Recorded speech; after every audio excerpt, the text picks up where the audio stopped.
इंसानी दिमाग का आकार बहुत बड़ा नहीं होता। ये महज 1.25 किलो के मुलायम टिश्यूज से बना है, लेकिन ये ऐसे ऐसे विचारों को जन्म दे सकता है जो दुनिया को बदल कर रखते हैं। ये ऐसे अलग अलग लोगों के व्यक्तित्व को गढ़ सकता है, जैसे मार्टिन लूथर किंग और चंगेज खान। इसे ये भी मालूम होता है कि ये क्या है, ये अपने बारे में जानता है। हमारे ख्याल से इसमें आत्मा भी होती है, लेकिन वो आत्मा इसमें आती कहां से है? क्या कॉन्शियसनेस दिमाग से ही जन्म लेती है? क्या दिमाग के मरने के बाद भी जिंदा रहती है? लोगों के मरने के बाद इंसानी दिमाग का क्या होता है, इस बात की स्टडी करना आसान नहीं है। मौत कभी कहकर तो आती नहीं, लेकिन मौत के एक रूप से हम लोगों की रोज मुलाकात होती है। हर रात जब हम सोते हैं तो हमारी कॉन्शियसनेस चुपचाप खिसक जाती है।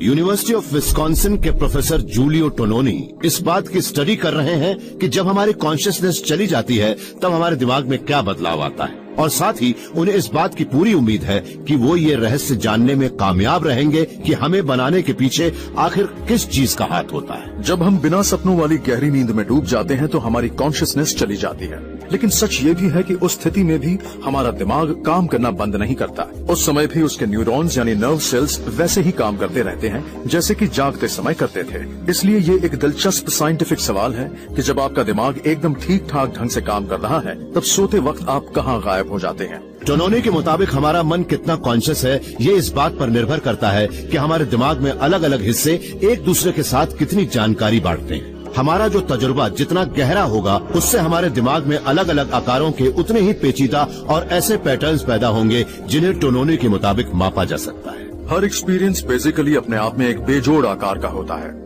मिसाल के तौर पर किसी आग से उठती हुई लपटों का आकार अपने आप में बेजोड़ होता है जो कि लगातार बदलता रहता है। जहाँ तक दिमाग में बनने वाले आकारों का सवाल है, वो एक ऐसी चीज से बने होते हैं जिसे मैं रिश्तों की जानकारी का नाम देता हूँ, लेकिन ये एक ऐसा आकार होता है जो अंदरूनी रोशनी से दमकता है। कॉन्शियसनेस की आग एक बिल्कुल अलग तरह की खास आग होती है जो कि दिमाग के अंदर पैदा होती है और इसे जलने के लिए खास चीजों की जरूरत होती है।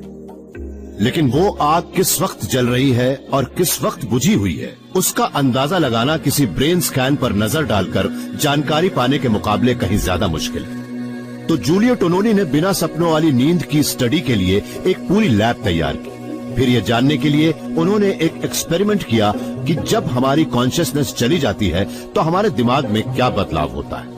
न्यूरोलॉजी में ये एक्सपेरिमेंट ठीक इस बात का पता लगने जैसा है जैसे किसी अंधेरे घर का दरवाजा खटखटाना।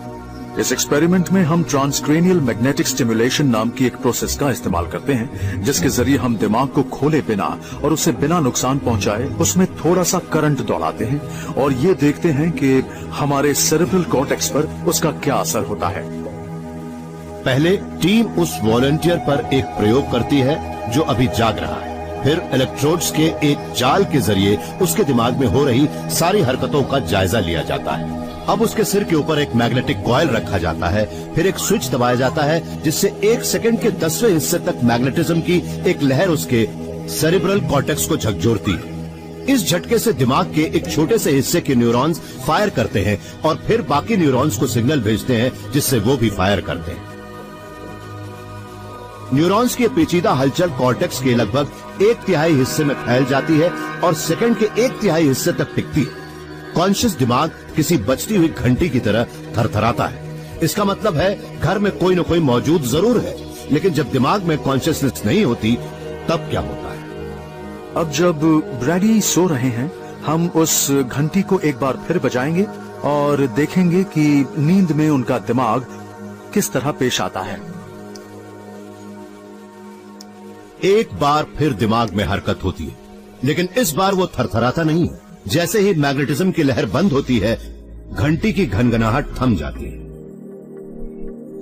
सोता हुआ दिमाग भले ही काम कर रहा है, लेकिन अपने बाकी हिस्सों के साथ जानकारी बांटने की उसकी काबिलियत खत्म हो चुकी है। टोनोनी का ख्याल है कि उस जानकारी को फैलाने का काम हमारी कॉन्शियसनेस ही करती है। जागता हुआ दिमाग अपने खास हिस्सों के साथ लगातार बातचीत जारी रखता है, ठीक उसी तरह जैसे कि किसी कैबिनेट मीटिंग में सेक्रेटरी ऑफ स्टेट, ट्रेजरी और डिफेंस मिलजुल कर कोई योजना बनाते हैं। जिस वक्त दिमाग सो रहा होता है वो मीटिंग खत्म हो जाती है, स्पेशलिस्ट अपने घर चले जाते हैं और फिर किसी बात का फैसला नहीं हो पाता।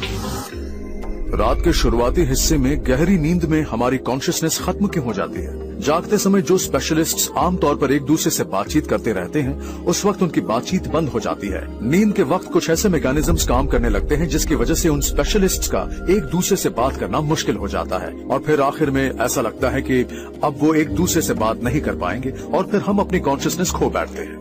कौन सा दिमाग होश में है और कौन सा नहीं, इन दोनों बातों में फर्क बताने के टोनोनी की इस बेजोड़ तरीके को जल्दी ही चिकित्सा के क्षेत्र में जगह मिलने वाली है, जहां उसकी मदद से कोमा पेशेंट्स की चेतना के लेवल का अनुमान लगाया जाएगा।